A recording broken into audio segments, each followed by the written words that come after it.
need. So yeah. So shall we move on into our the main feast of today? And please feel free to pop your comments in if you've got anything you want to share about what's happened since Thursday. But also, if you've got any questions about onboarding, what's happened to you, share any stories. I speak to people on a regular basis who are either going through it, have been through it, and they're really brilliant, which is a shame. Yeah, I mean, as you said, we've been going through a period of great change, and with COVID, and lots of people have been made redundant, found themselves on the job market, and have been going through this process when they've not done it for a long time, myself included, twice now. So it has affected a lot of us, and we are familiar with it, unfortunately. So go on, tell us how bad is it? I know I've got my own horror story, but how bad is it? What are the statistics? So there's lots of stats flying around, and I obviously, because of the work that I do, I've done a lot of research into it. I think the most insightful ones for me that really got me thinking about this in more detail and how could it be better were there's the one from the Gallup survey, which says 12% of employees say only 12% of employees say their organization has done onboarding well enough, which is horrendous. There's so many things within that though, and that's what got me thinking is, well, why does that all happen? The failure rate, and the failure is described as anybody that is no longer employed with you, it says within 12 to 18 months. So a lot of people with failed onboarding will leave earlier than that. But I thought it was interesting that actually that's quite a long period of time, 12 to 18 months. But that's how the failure rate is described. If you're asked to leave, or you're not leaving of your own accord, you're leaving because there's been a failure, that is classed as an onboarding failure. The numbers quoted range between 46% to 70% as the failure rate, which is really high. So my aim in life, I'm going to go low. I'm going to say it's about 50%. It's higher, but it's about 50%. And my job is to help people get that down to about 10%. That's my aim in what I do when I'm working with these people. So I suppose the question is, how on earth do you do that?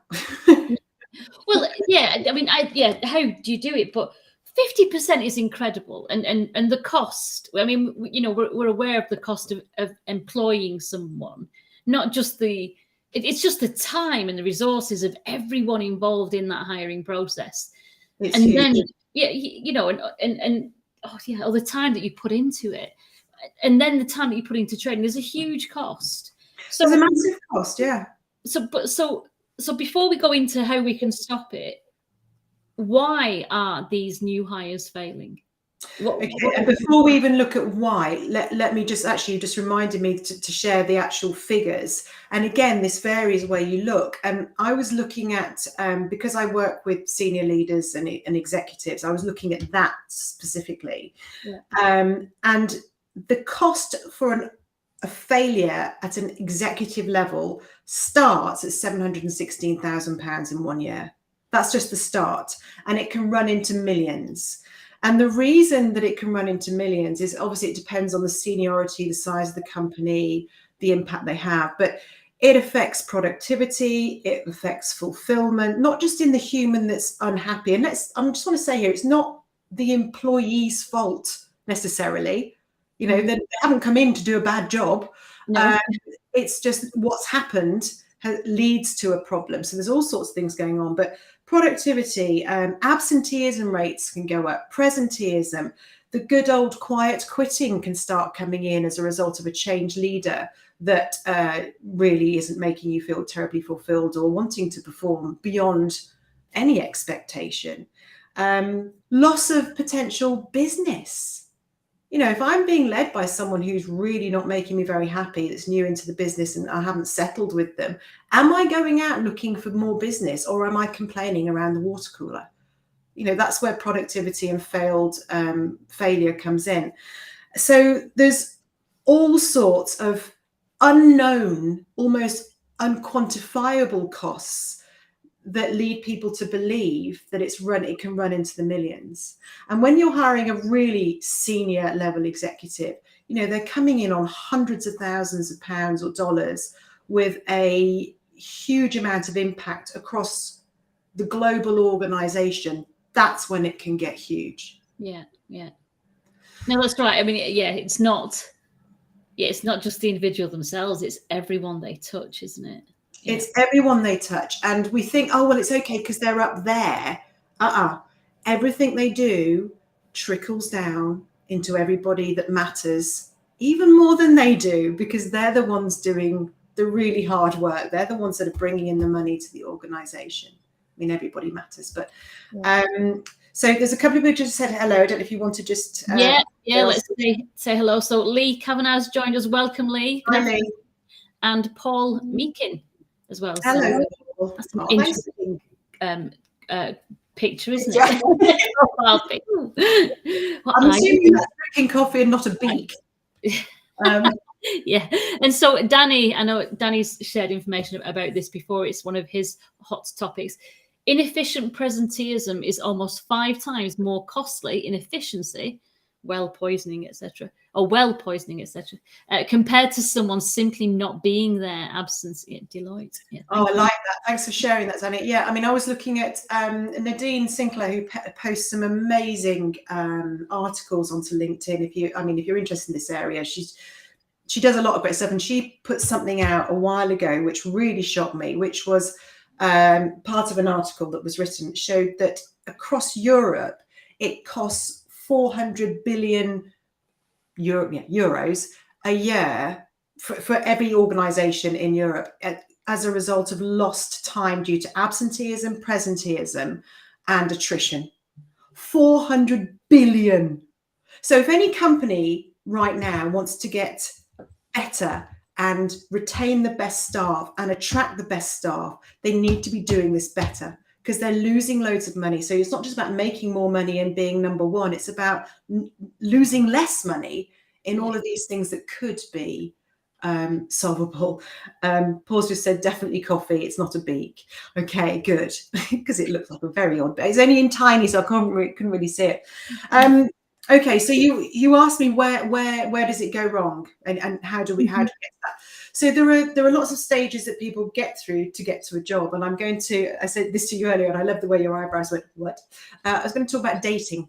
It's a bit like a dating, courting and then getting married type thing. So I'll use that as a way to explain it. But we start off by attracting people. We want to attract them, and we do that through job specs, job posts. Maybe you've got recruiters calling around looking for people, headhunting.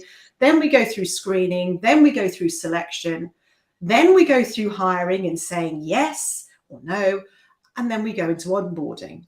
So the onboarding bit right at the end, I'm going to do next time, because that's huge on its own. We're going to look at the first 4. So you go on a dating app, because that's the way cool people do it now, right? You go.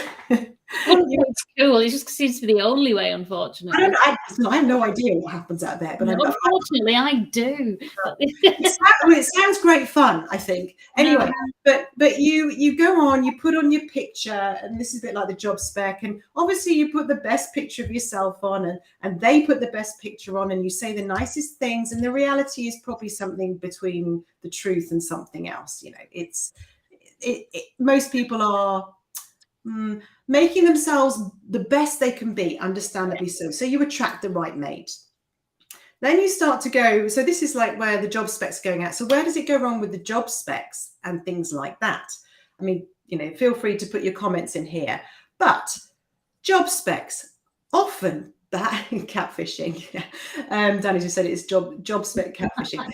Yes, something like that. The job specs aren't always clear. Now that's for a lot of reasons. A lot of the time they're just, we need somebody in this department. We've done that before. Stick that job spec out. We're in a hurry. Or the people that are putting the job specs out aren't told clearly enough. What are you looking for? And when I'm talking about what are you looking for, not just the skills, but what behaviors? And how do you describe your culture in all of this? So people know what they're applying for. I'd just like to see more chances for people to see the truth. Now, of course, we want them to see the best truth and not always the real truth. But if you're not giving people the truth from the first go, and then you get into a second date and a third date, then you get married. All right, that was a quick courtship. The realization of what is truth is going to hit you sooner or later. And that's what happens in onboarding. You get in and you didn't really know what the culture was. You didn't know your boss was a tyrant. You didn't know this, you didn't know that. And all of a sudden, the fear of starting a new job is tenfold because all these things you didn't know are affecting your certainty, and your fear goes up and your threat levels go up. So I don't know what you think, Vanessa. You've been through this, relatively recently, but from a job spec and an attraction point of view, could it be better? Oh, absolutely. And I think you're right. I think people, some people are guilty of thinking, oh, we need this title to do a job. And then they'll go online and copy another job spec and just think, oh, yeah, that sounds about right. But they won't actually think about what actually this role needs to achieve. Whereas if it just kind of stuck to what they actually really want, everyone would have a better idea of what the expectations are. And understanding, I think, from the hiring point, what the expectations are from the beginning and being really clear on that, of what that role will deliver, would save everyone a lot of pain. And it's interesting because I'm about to write a job spec because I'm going to hire somebody and so this is all scribbling notes as always. Good timing. So the other part of this isn't just what the employer does or what the recruiters are doing with the information. So the recruiters are only as good as the information they're given. Obviously, how they use that information and how authentic they are is up to them. We can't change that, and how driven they are by numbers as opposed to the values. But let's not go there. I don't know enough about recruiting to have a strong opinion about that. Well, I do, but I do have a strong opinion, but I won't share it. Anyway, there are some very, very good recruiters out there. But the other person that's got responsibility at this stage is the future employee. Now, one of the things that's really fascinating when I work with my clients is when you ask them, well, what is it you really want? Yeah. No one's really thought it through. Or they think, I don't care. I'm running out of money and I get this. I'm running out of money. I've got to get a job. I'm in a do or die situation. That looks good enough. I'll go for it. That's also a massive problem because what happens is when you get the job, assuming you get the job, you're dissatisfied the second you walk in. You're already on the back foot in your own mind. And the mindset we have when starting a new job is critical, not just the skills or the strategy, but your mindset behind it's got to be right. Yeah. We've got there are a few comments. Yeah. I wanted to say with that, I think we've got to stop using the word interview for that very reason, because it puts all the power in the employer and not. Absolutely. And if you change it to be a meeting where they're actually going to discuss, is this the right role for me? Are you the right company for me? And level that playing field to a meeting, I think you can. Yeah, you're absolutely right. So a couple of years ago, I created something called the Interview Success Accelerator, and actually, there's 4 free exercises. If anybody wants that, is about to go through an interview process, is how to show up and make it a meeting of minds, and not be, oh, I need a job, and oh, you're the one that's going to give it to me, because the power shift, you're right, is totally wrong. But not just is the power shift wrong, but your mindset is wrong, which means you can't show up and be the star that you know you are. And it affects how you answer questions and everything. So if anybody wants, I've got to make this a pretty name, but it's the Interview Success Accelerator preliminary programs. They're free. There's 4 videos, 4 exercises. Let me know. Just drop me a DM or something. Let's go to comments, shall we? So rewinding back a little bit, Danny says the measure of success for a recruiter is that the candidate matches the job spec as closely as possible, but a major driver of employee loyalty is being stretched in the role. Even if the job description was accurate, we're setting ourselves up for failure. Good point. Lee says most companies have standard job specs that are sent out by HR, big fail, not always written by the hiring manager. Yeah. And that is a massive problem. Yeah. And then Paul adds, job specs aren't clear, outdated in most cases. Taking a detailed job brief seems to have disappeared. Culture, values, progression, what are the expectations for performance? When will they be reviewed? Recruiters need to be more thorough. Well said, Paul. Yeah. Absolutely. And then Danny adds, Lee, they often don't appreciate the difference between a job advert, a job description, and a job specification. Good points. They just get bundled together when there are very different purposes. That's interesting to break that down, isn't it? Yeah, I've not thought of that, Danny. So thanks. And I'd be interested to see. I mean, my brain's thinking ahead of something at the moment, so I'm not going to concentrate on it. But what are the differences between all those three? What's the intent behind them? Who are they for? Who are they serving? And are they good enough? And the answer is probably no. So Andy said absolutely right. Re-meeting minds at the interview. The interview has to be two-way. It totally does. And it's how a lot of people are uncomfortable with that because they feel it's really arrogant. There's a bit of a parent-teacher parent-child mode going on. Is I'm going to look arrogant if I step up and not control, but have mutual control over this conversation. But when people do it and they have the confidence and they do it properly, we've got to think about communication styles and yada yada, so many other bits to think about. It's a game changer. Yeah, you and for them.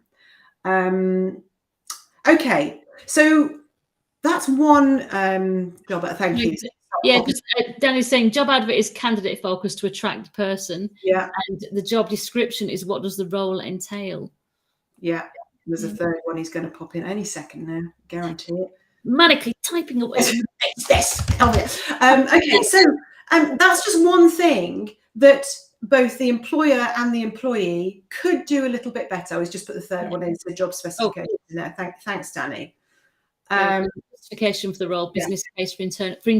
Oh no, that's so key. And I know you're going to that when we go into onboarding, but that whole for internal use is huge, isn't it? Yeah.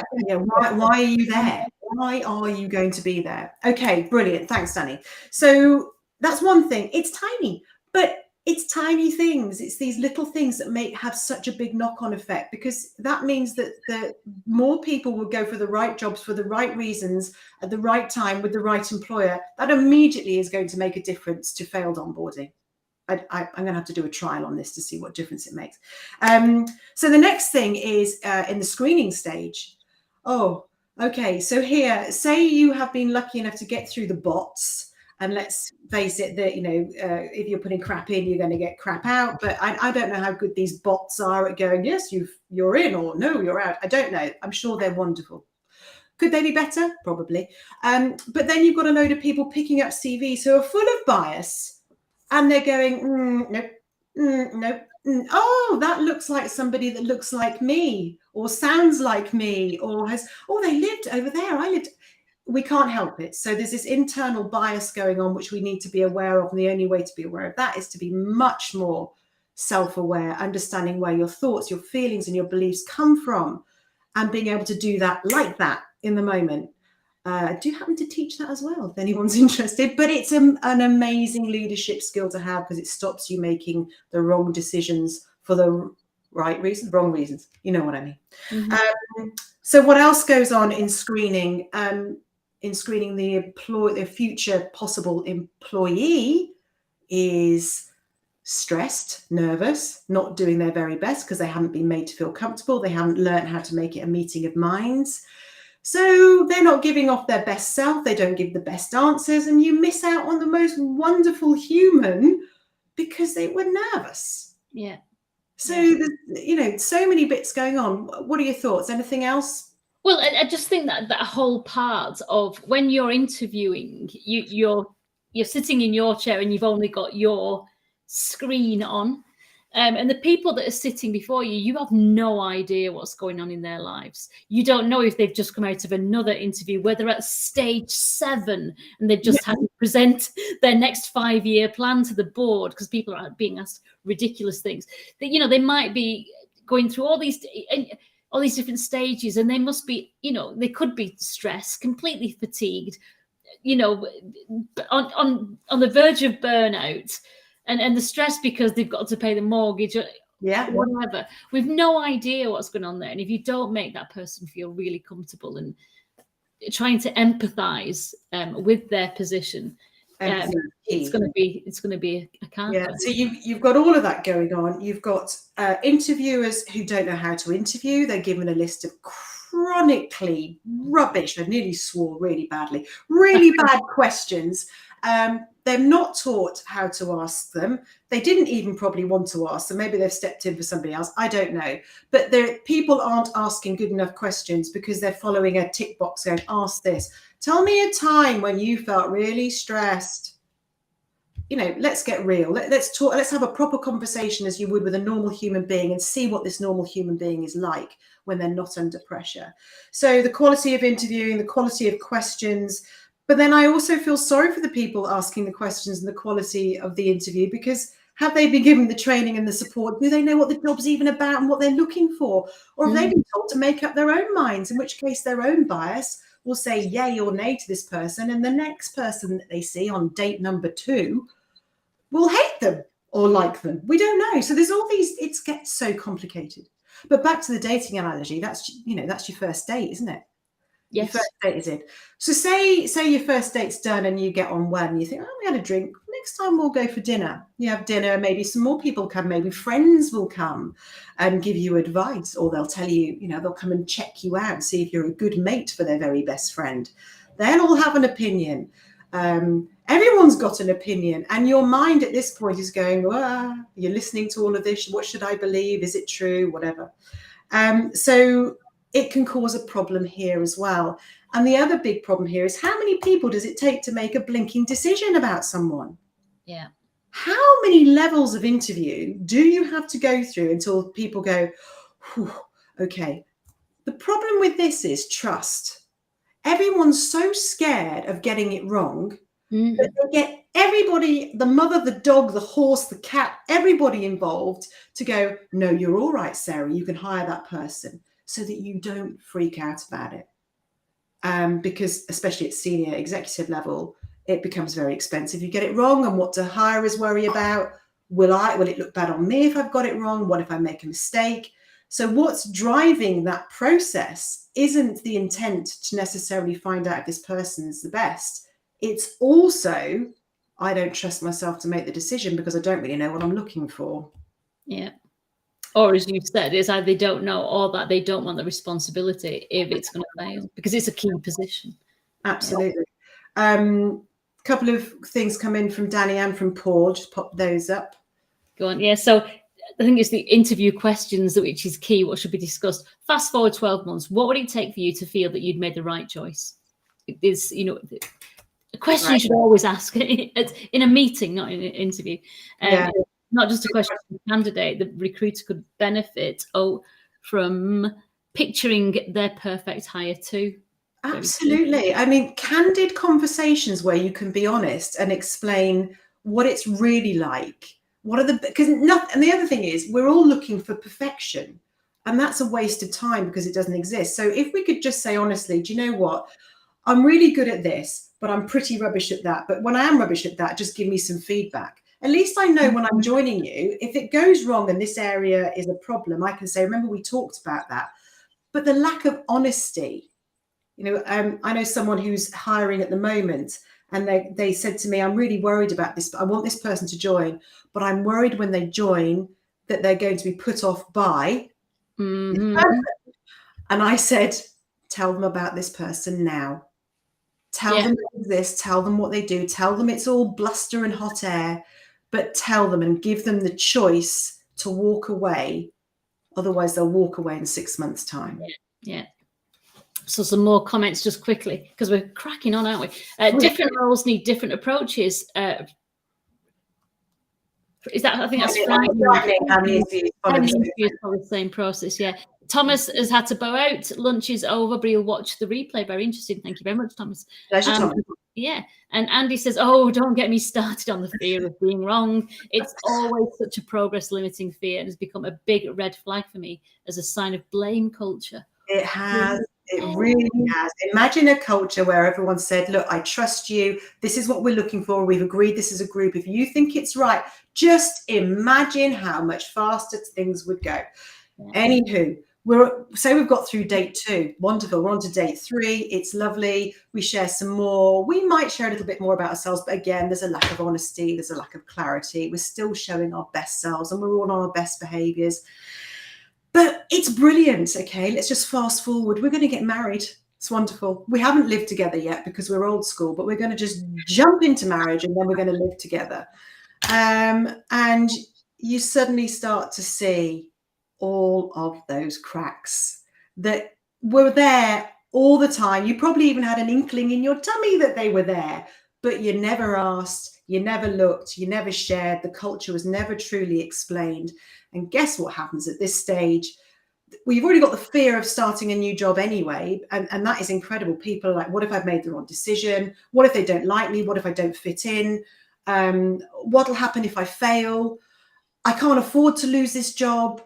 What would it look like if I fail again? I mean, quite a few people have been through one and then they go through another because their mindset hasn't been reset and put back in order.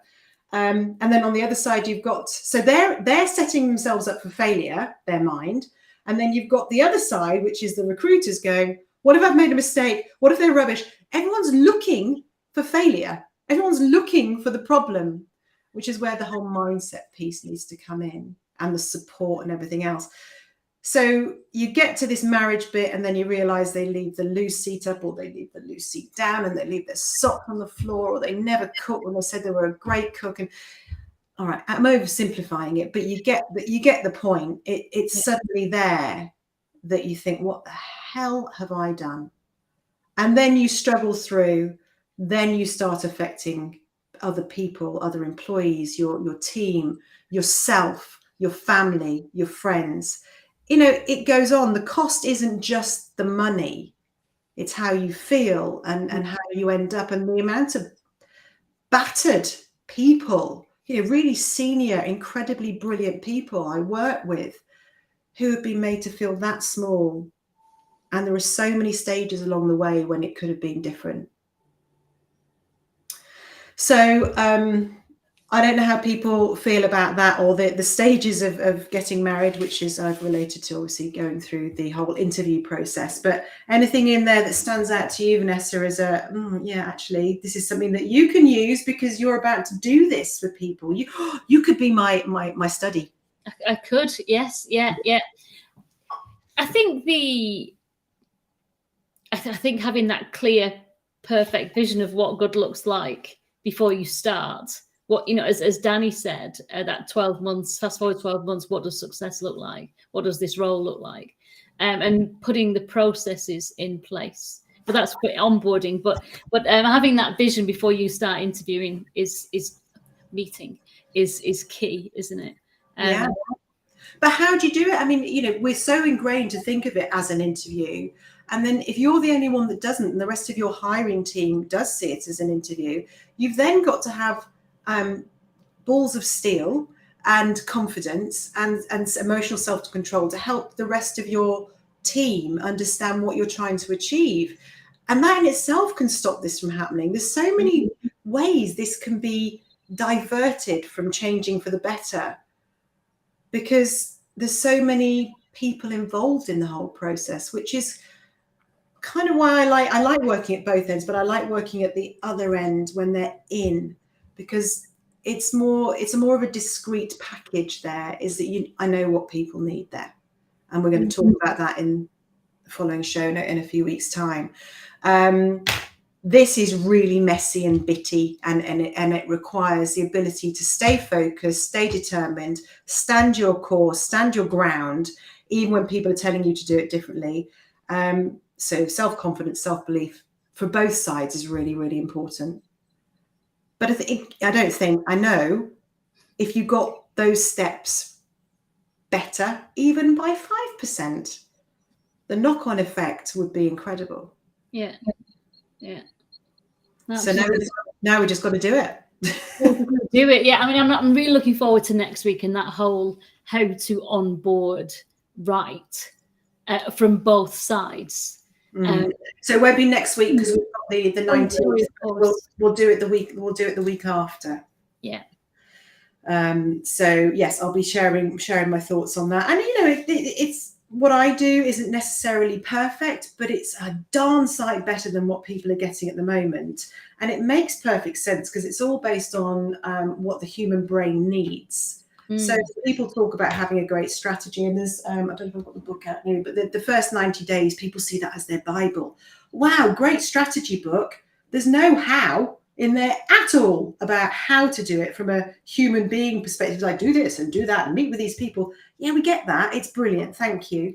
But without the right mindset and the right behaviors and the right support and the right, I don't know, just the right stuff going on in your head, the strategy just gets gobbled up. I mean, it's pointless. It's no good without an effective way of doing something. But you do need a strategy, and the 90-day book is brilliant. I'm not saying it's not, but it's one side of the story. So final comment from Danny. Yeah, he said it's odd when you think about it. If you've got an interview, the employer knows that it's highly likely that you can perform the role. So what we're really doing is validating that evidence, and A, and B, checking you're one of us with our 180 plus cognitive biases. It is bizarre, isn't it? Quite right. 180 cognitive biases. I mean, it's insane. How do you tame them? And that is bizarre. But you're absolutely right. When your CV, your LinkedIn profile, the evidence if you post on LinkedIn, all this tells your future employer what you do and how you do it and what you've done before. So you should be able to tell from that. Yeah, they look a pretty good fit to deliver this vision that we've got for the next 12 months. This person looks right. So you're right. It's validating that evidence and fitting in. So Andy says, a really good session, very interesting and food for thought. He's done 150 plus interviews as an employer and only a handful as a candidate. Wow, gives me a lot to think about from both perspectives. Good, I'm glad that's helped them. Just one other thing I want to say is that right now, because we're potentially going into a difficult time for businesses, all businesses want to stay the best. They want to stay afloat. They want to stay alive. And the only way that they're going to do that, and many of them will choose to cut costs and get rid of people and do this and do all like save. But the ones that are going to do really well will look at that much more carefully and think about, how can I keep the best people? How can I attract the best people? And to do that, it requires the best culture, which comes with the best leaders. And that requires investment and training consistently, because barely any of them are good enough. I'm sorry, but they're just not. And it's not because they don't want to be, it's just no one's ever taught them. And also you don't get the support on a regular enough basis to be the best you can be. And that doesn't mean in hiring in an external coach. Clearly, if you want to, love to come along. But it means that if your leader is a better coach and a better leader, they can coach and lead you. So yeah, let's get everybody just doing everything a little bit better and see what happens. Yeah. And I think, I'd love to say that my onboarding from the last role that failed was all that person's fault and because of training, but it wasn't. It takes two to tango, doesn't it? Yeah. And one bad behavior leads to another, and you get into that kind of spiral, don't you? Absolutely. Yeah. So Paul says, 100% Sarah, absolutely agree. He also says that he's enjoyed this all and he's looking forward to the 20. What's having you there? Yeah. And Danny says, like any good marriage, it takes work from both sides. Culture absolutely separates the lovers. I love it. I can always rely on Danny. That's brilliant. Well, I think we'll bring it to a close today. I've covered pretty much what I want to cover, unless there's anything you want to add, Vanessa. Just a reminder, really, that we're not on next week because of the Queen will be being buried on. Yes, it's Monday. The funeral. Monday, isn't it? Yeah. So it's in the UK anyway. It's a bank holiday, and we will all be respecting that day in whatever way that we will be respecting it. But we will not be online, that's for sure. Yeah, so have a good week, everybody. And we are your working from home team. So if you do want to share thoughts, still do it. We're on LinkedIn. You can DM us. But we'll see you then in 2 weeks' time when we'll find out all about onboarding when you're in there. Yeah, when you're in there. To learn about. If you haven't already connected with each other, do, because we've seen some new faces on today. Really lovely to have you on board. So do drop if you're happy to connect, say yes, happy to connect, and people will get in touch with you. Some of you might be overloaded with connections and all the rest of it. But, you know, can you ever really have enough of wonderful people in your life? Last word from Lee. Thanks, Vanessa and Sarah. Well presented and some really good stuff to think about. I think the next session is the one where I'm going to try and learn the most and to make sure that works. But yeah, great. Thank you very much. Pleasure. Lovely to see you all. Have a good rest of your day and a wonderful week. Yeah, and I'm going to forget because I've not put the graphics on again. So there we go. Everybody. Bye-bye. Bye all.